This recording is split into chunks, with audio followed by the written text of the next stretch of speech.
So, welcome back to our new series, and another chapter is chapter 3, The Arts of the Mauryan Period. So ഒരു sixth century B C E ആയപ്പോഴത്തേക്കും ഒരുപാട് social മൂവ്മെൻറ്റ്സും ഒരുപാട് religious മൂവ്മെൻറ്റ്സും Gangetic വാലിയിൽ ഉണ്ടായിരുന്നു.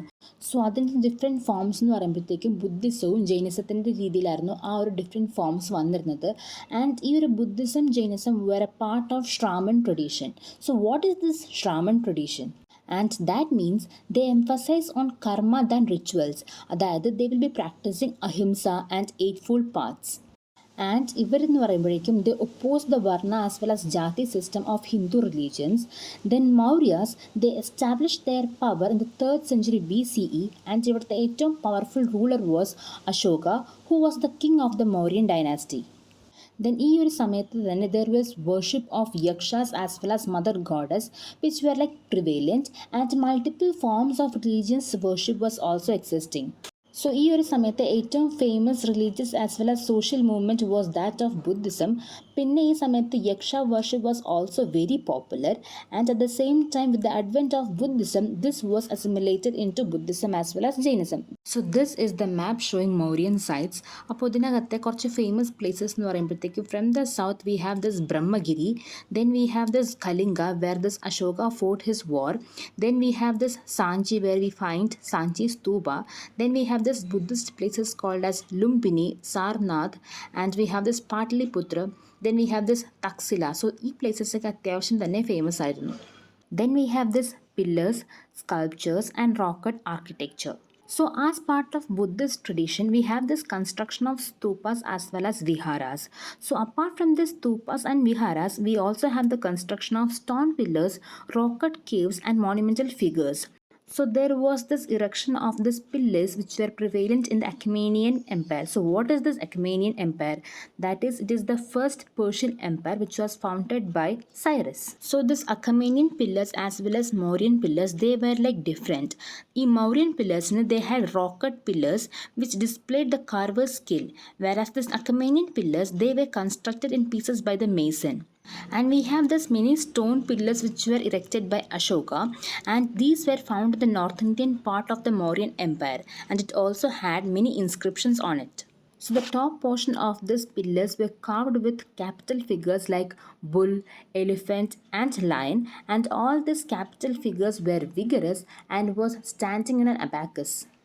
And this abacus was decorated with stylized lotus, and ഇങ്ങനത്തെ capital figures കണ്ടിരുന്ന places were Basara Bakira, Laurya Nandangarh, Rampurva in Bihar, Sankisa and Sarnath in Uttar Pradesh. So the Mauryan pillar capital found at Sarnath is popularly known as the lion capital, is the finest example of Mauryan sculptural tradition, and this is also our national emblem. So your figure described ചെയ്യുമ്പോഴത്തേക്കും it is giving a roaring lion's structure, and it is carved on a circular abacus which is giving figures of horse, bull, lion and an elephant. So this pillar capital also symbolizes Dhammachakra Pravartana, that is the first sermon by the Buddha, and has become a standard symbol of his great historical event in the life of Buddha. Then we have different types of monumental images of Yaksha and Yakshinis as well as animals. So their image was also found in different parts of India. So it shows the popularity of Yaksha worship and how it became part of figure representation in Buddhism as well as Jaina religious monuments. So large statues of Yakshas as well as Yakshinis were found at many places like Patna, Vidisha as well as Madura, and all these positions were like standing position. And one of the key features of these statues was that they were having polished surface, and the depiction of faces was in full round with pronounced cheek and physiognomic detail. So we can have different finest examples of Yakshi figures from Didangraj, Patna, which is like tall and well built. Then we have this terracotta figurines, which also is a depiction of a monumental rock-cut elephant at Dhauli in Odisha. So this rock-cut cave carved at Barabar Hills near Gaya in Bihar is also known as the Lomas Rishi Cave. So the facade of the cave is decorated with a semicircular chaitya arc as the entrance. Then the elephant phrase carved in high relief on the chaitya arc shows considerable movement. The interior hall of this cave is rectangular with a circular chamber at the back. Then the entrance is located on the side wall of the hall. The cave was donated by Ashoka for the Ajivika sect.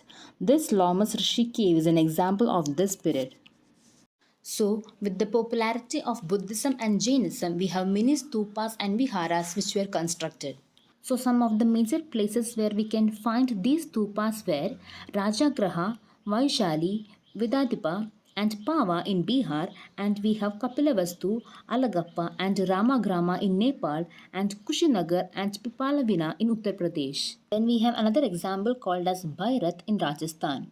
So there were like many stupas which were constructed to show the popularity of Buddhism. At the same time, there were few inscriptions mentioning the names of the artisans such as Kanha at Pitalkhora and his disciple Balaka at Kundin Caves in Maharashtra. So the artisans categories like stone carvers, goldsmith, stone polishers, carpenters, their names were also mentioned in these inscriptions. So this is the structure of lion capital at Sarnath, and this capital mainly consists of 5 components. The first one is shaft, the second is a lotus with a bell base, the third one is a drum on the bell base with the 4 animals proceeding clockwise, and the fourth one is the figures of 4 majestic adores the lions, and the fifth one is the crowning element Dharma Chakra. So this structure has been adopted as the national emblem of independent India. Now this structure is being kept at the Archaeological Museum at Sarnath, and the capital has 4 lions firmly seated back to back on a circular abacus. The abacus has the depiction of a chakra or wheel and have 24 spokes in all the 4 directions, and a bull, a horse, an elephant, and a lion between every chakra is finely carved. The circular abacus is supported by an inverted lotus capital. Then we have the structure of Didarganj Yakshini. So this structure is near modern Patna, which is also a sculptural tradition of the Mauryan period. So it is kept in the Patna Museum. It is a tall, well-proportioned, freestanding sculpture in round-made sandstone with a polished surface. The face has round, fleshy cheeks while the neck is relatively small in proportion. The eyes, nose, and lips are sharp. The necklace beads are full round, hanging to the belly. Then we have numerous stupas, and the stupas consist of a cylindrical drum and a circular anda with a harmika and chatra on the top, which remain consistent throughout with minor variations and changes in shape and size. So, the early phase of Buddhism, this Buddha is depicted symbolically through footprints, stupas, lotus throne, chakra. This indicates that either symbol worship or paying respect, or at times depicts historization of life events. So, the main events associated with the Buddha's life, which were frequently depicted, were events related to the birth, renunciation, enlightenment, Dhammachakra Pravartana, Mahaparinibbana, which is liberation from the cycle of birth. So, among the Jataka stories that are frequently depicted are Chadanda Jataka, Vidurpundada Jataka, Ruru Jataka, Sibi Jataka, Visantara Jataka, and Shama Jataka.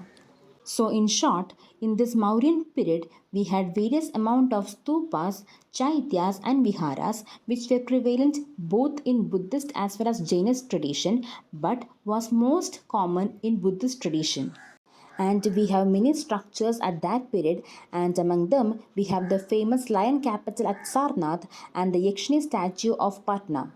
So I hope you guys got an idea about the arts of the Mauryan culture. So next we will look on to the next chapter, that is the post-Mauryan trends in Indian art and architecture. Thank you for watching and stay tuned for more videos.